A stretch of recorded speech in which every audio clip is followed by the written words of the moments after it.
जय माता दी भक्तों। आज हम चौथा अध्याय शुरू करने जा रहे हैं माँ सप्तशती का, जिसको पढ़ने से आपको बहुत सौभाग्य की प्राप्ति होगी। ये इस प्रकार है। महर्षि मेधा बोले, देवी ने जब प्राकर्मी दुरात्मा महिषासुर को मार गिराया और असुरों की सेना को मार दिया, तब इंद्र आदि समस्त देवता अपने सिर तथा शरीर को झुकाकर भगवती की स्तुति करने लगे।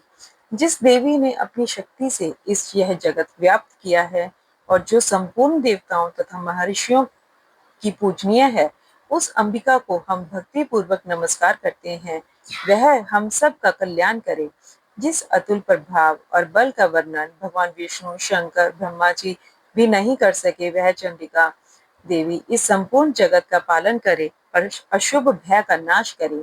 पुण्यात्माओं के घरों में तुम स्वयं लक्ष्मी रूप हो और पापियों के घरों में तुम अलक्ष्मी रूप हो, और सतकुल में उत्पन्न होने वालों के लिए तुम लज्जा रूप होकर उनके घरों में निवास करती हो। तुम दुर्गा भगवती को नमस्कार करते हो। हे देवी, इस विश्व का पालन करो। हे देवी, हम तुम्हारे अचिंत्य रूप का किस प्रकार वर्णन करें। असुरों का नाश करने वाले भारी पराक्रम तथा समस्त देवताओं और दैत्यों के विषय में जो तुम्हारे पवित्र चरित्र हैं, उनका हम किस प्रकार वर्णन करें। हे देवी, त्रिगुणात्मकता होने पर भी तुम संपूर्ण जगत की उत्पत्ति का कारण हो। हे देवी, भगवान विष्णु, शंकर आदि किसी भी देवता ने तुम्हारा पार नहीं पाया। तुम किसके आश्रय हो। यह संपूर्ण जगत तुम्हारा ही अंश रूप है, क्योंकि तुम सबकी आदिभूत प्रकृति हो। हे देवी, तुम्हारा जिस नाम के उच्चारण से संपूर्ण यज्ञों में सब देवता तृप्ति लाभ करते हैं, वह स्वाहा तुम ही हो। इसके अतिरिक्त तुम पितरों की तृप्ति का कारण हो, इसलिए सब आपको स्वधा कहते हैं। कि देवी, वह विद्या जो मोक्ष को देने वाली है, जो अचिंत्य महाज्ञान स्वरूपा है, तत्वों के सार को वश में करने वाले, संपूर्ण दोषों को दूर करने वाले, मोक्ष की इच्छा वाले मुनिजन जिनका अभ्यास करते हैं, वह तुम ही हो। तुम वाणी रूप हो, दोष रहित ऋग तथा यजुर्वेदों की एवं उद्गीत और सुंदर पदों के पाठ वाले सामवेद की आश्रय रूप हो। तुम भगवती हो। यह इस विश्व की उत्पत्ति एवं पालन के लिए तुम वार्ता के रूप में प्रकट हुई हो। तुम संपूर्ण संसार की पीड़ा हरने वाली हो। हे देवी, इससे सारे शास्त्रों को जाना जाता है, वह मेधा शक्ति तुम ही हो, और दुर्गम भव सागर से पार करने वाली नौका भी तुम ही हो। लक्ष्मी रूप से विष्णु भगवान के हृदय में निवास करने वाली और भगवान महादेव द्वारा सम्मानित गौरी देवी तुम ही हो। मंद मुस्कान वाले, निर्मल, पूर्ण चंद बिंब के समान और उत्तम स्वर्ण के मनोहर कांति के कमलनीय तुम्हारे मुख को देखकर भी महिषासुर क्रोध में भर गया। वह बड़े आश्चर्य की बात है। और हे देवी, तुम्हारा यही मुख जब क्रोध से भर गया, तो उदय काल के चंद्रमा की भांति लाल हो गया और तनी हुई भौं के कारण विकराल रूप हो गया। उसे देखकर भी महिषासुर के शीघ्र प्राण नहीं निकल गए, और वह यह बड़े आश्चर्य की बात है। आपके कुपित मुख के दर्शन करके भला कौन जीवित रह सकता है। हे देवी, तुम हमारे कल्याण के लिए प्रसन्न हो। आपके लिए प्रसन्न होने के से इस जगत का पालन होता है, और जब आप क्रुद्ध हो जाती हैं तो कितने ही कुलों का सर्वनाश हो जाता है। यह हमने अभी अभी जाना है कि जब तुमने महिषासुर की बहुत बड़ी सेना को देखते देखते मार दिया है। हे देवी, सदा अभ्युदय देने वाली तुम जिस प्रकार प्रसन्न होती हो, वही देश में सम्मानित होते हैं। उनके धन यश की वृद्धि होती है। उनका धर्म कभी शिथिल नहीं होता है। उनके यहाँ अधिक पुत्र पुत्रियां और नौकर होते हैं। हे देवी, तुम्हारी कृपा से धर्मात्मा पुरुष प्रतिदिन श्रद्धा पूर्वक यज्ञ करता है और धर्मानुकूल आचरण करता है, और उनके प्रभाव से स्वर्गलोक में जाता है, क्योंकि तुम तीनों लोकों में मनवांछित फल देने वाली हो।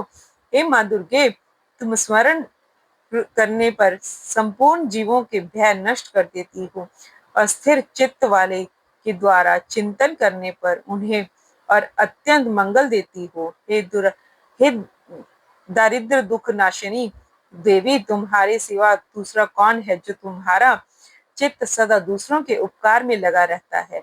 हे देवी, तुम शत्रुओं को किस लिए मारती हो? क्या उनके मारने से दूसरों के सुख मिलता है?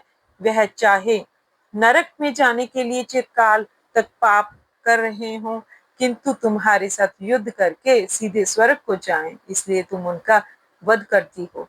हे देवी, क्या तुम दृष्टिपात मात्र से समस्त असुरों को भस्म नहीं कर सकती? अवश्य ही कर सकती हो, किंतु तुम्हारा शत्रुओं को शस्त्रों के द्वारा मारना इसलिए है कि शस्त्रों के द्वारा मारकर वे स्वर्ग को जावें। इस तरह हे देवी, उन शत्रुओं के प्रति तुम्हारा विचार उत्तम है। हे देवी, तुम्हारे उग्र खड़ग की चमक से और त्रिशूल की नोक से, कांति की किरणों से असुरों की आंखें फूट नहीं गई। उसका कारण यह है कि वे किरणों से शोभायमान तुम्हारे चंद्रमा के समान आनंद प्रदान करने वाले सुंदर मुख को देख रहे थे। हे देवी, तुम्हारा शील बुरे वृत्तांत को दूर करने वाला है और सबसे अधिक तुम्हारा रूप है चिंतन जो ना कभी चिंतन में आ सकता है और ना ही जिसकी दूसरों से कभी तुलना ही हो सकती है। तुम्हारा बल व पराक्रम शत्रुओं को नाश करने वाला है। इस तरह तुमने शत्रुओं पर भी दया प्रकट की है। हे देवी, तुम्हारे बल की किसके साथ बराबरी की जा सकती है, तथा शत्रुओं को भय देने वाला इतना सुंदर रूप ही और किसका है? हृदय में कृपा और युद्ध में निष्ठुरता, यह दोनों बातें तीनों लोकों में केवल तुम ही में देखने को में आई हैं। हे माता, युद्ध भूमि में शत्रुओं को मारकर तुमने उन्हें स्वर्ग लोक में पहुंचाया है। इस तरह तीनों लोकों की तुमने रक्षा की है तथा उन उत्तम असुरों से जो हमें भय था उसको भी तुमने दूर किया है। तुमको हमारा नमस्कार है। हे देवी, तुम शूल तथा खड्ग से हमारी रक्षा करो तथा घंटे की ध्वनि से धनुष के टंकोर से भी हमारी रक्षा करो। हे चंडिके, आप अपने शूल को घुमाकर पूर्व, पश्चिम, उत्तर तथा दक्षिण दिशा में हमारी रक्षा करो। तीनों लोकों में जो तुम्हारे सौम्य रूप हैं तथा घोर रूप हैं, उनसे हमारी रक्षा करो तथा इस पृथ्वी की रक्षा करो। हे अंबिके, आपके कर पल्लवों में जो खड्ग, शूल तथा गद आदि शस्त्र शोभा पा रहे हैं, उनसे हमारी रक्षा करो।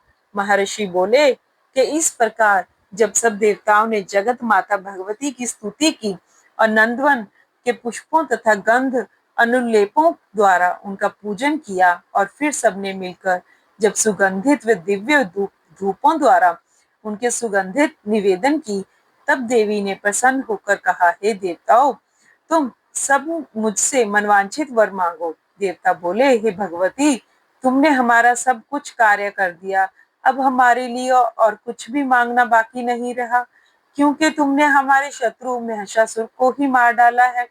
हे महेश्वरी, तुम इस प्रकार भी यदि हमें कोई वर देना चाहती हो तो बस इतना वर दो कि जब जब हम आपका स्मरण करें तब तब अब हमारी विपत्तियों को हरण करने के लिए हमें दर्शन दिया करो। हे अंबिके, जो कोई भी तुम्हारी स्तुति करे, तुम उनको वित्त, समृद्धि और वैभव देने के साथ ही उनको धन और स्त्री आदि सम्मानित बढ़ावे और सदा हम पर प्रसन्न रहे।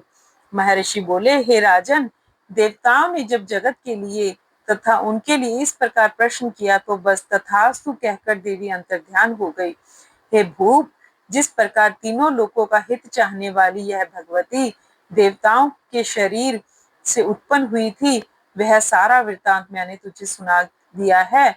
इसके पश्चात दुष्ट असुरों तथा शुंभ निशुंभ का वध करने और सब लोगों की रक्षा करने के लिए इस प्रकार गौरी देवी के शरीर से उत्पन्न हुई थी, वह सारा वृतांत मैं यथावत वर्णन करता हूँ। चौथा अध्याय संपूर्णतम। जय माता दी भक्तों।